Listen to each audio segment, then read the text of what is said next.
What you're hearing is my heartbeat. As one beat follows another, you can see me tapping dots on paper, creating images from moments in time which reached out and touched me. Little did I know when I first sat down in my art studio, it was the beginning of a life beyond anything I could have imagined. Here's a peek.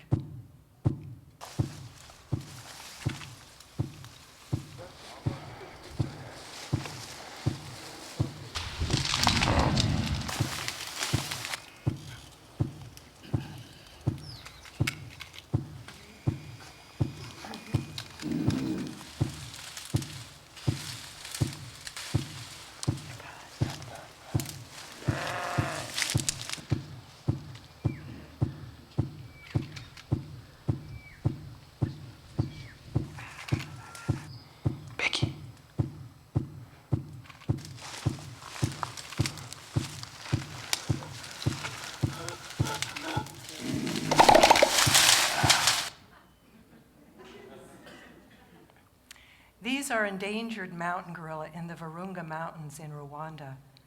It's the same area where Dian Fossey lived and brought the world's attention to their fight for survival.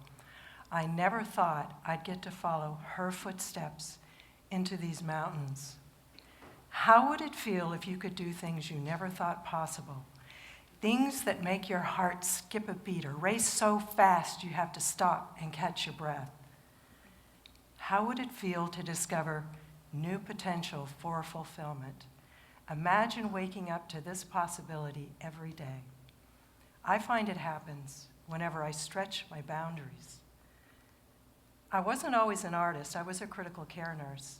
It was challenging and rewarding. I thought it would be my life's work. But after several years, I began experiencing this nagging sensation that there was something else in the world I was supposed to do that would take me down a different path, a path I wouldn't discover if I stayed where I was. It seemed totally illogical to leave nursing at the height of my career, but believing it was the right choice, I did leave nursing, not knowing what was ahead.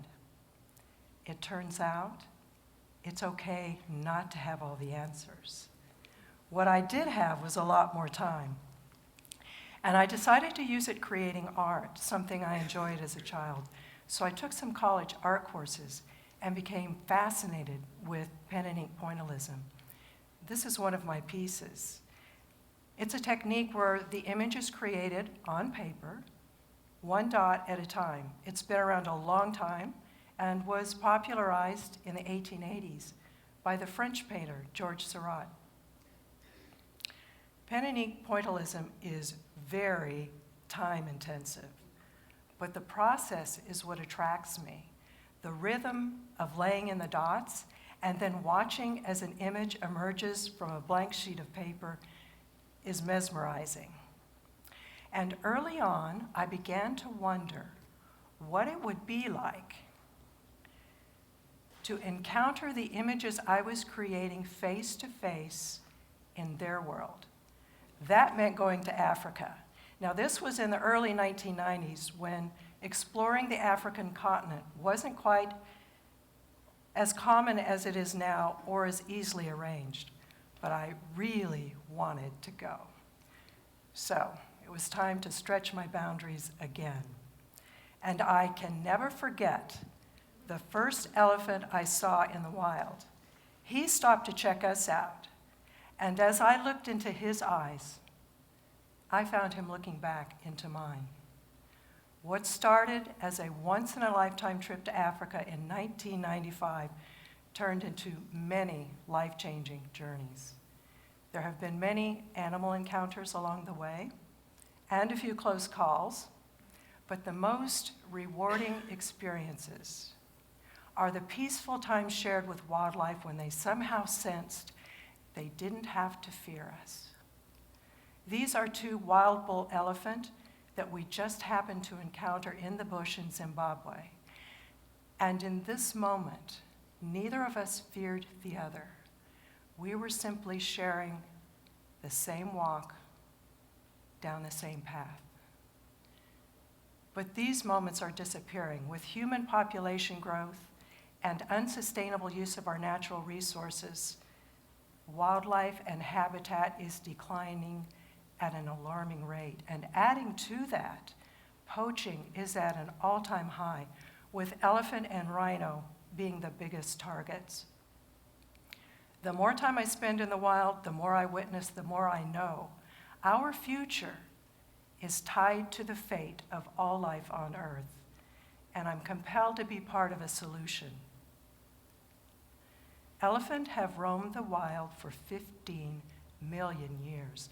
It's sad that today their biggest threat to survival is being killed for their tusks.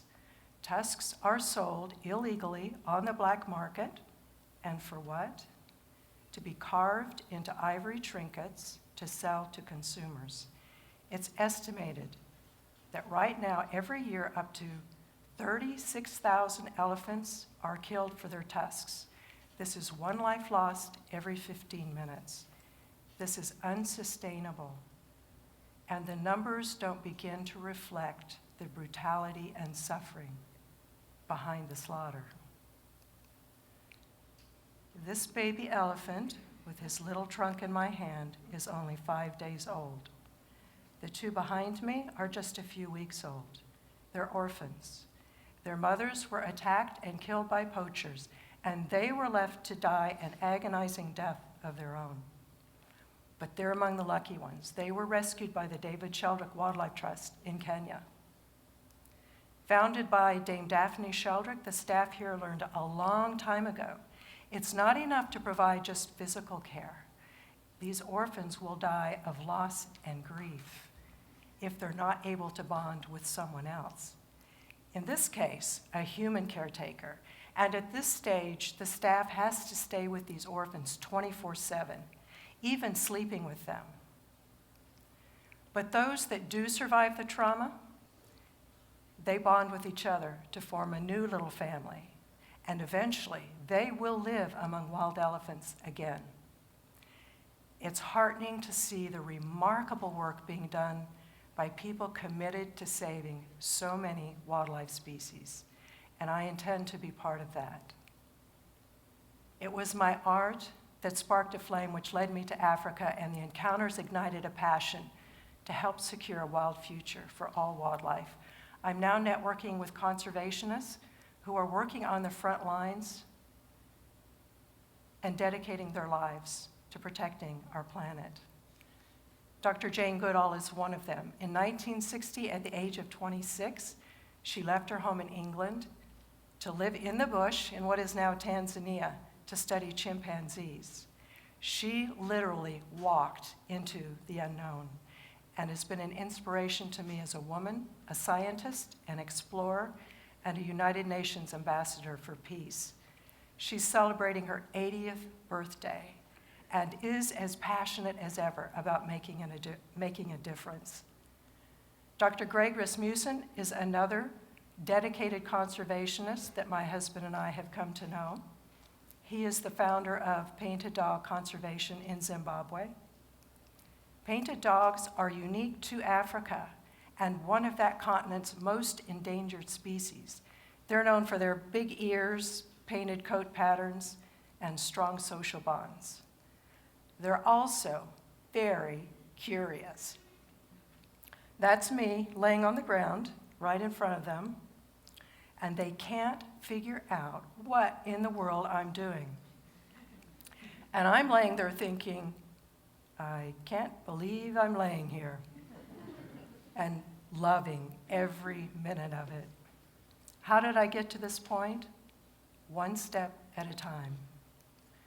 My steps in the world are like the dots I place on paper, one following another, not knowing for sure what the end result will be, but remembering that if I follow my heart, everything else will come. Pay attention to what really matters to you. What captures your heart? Reach for that. That's your connection to an unimaginable life. And it will come in ways you never thought possible. And while you're living it, you'll be giving the best of yourself to the world. Thank you.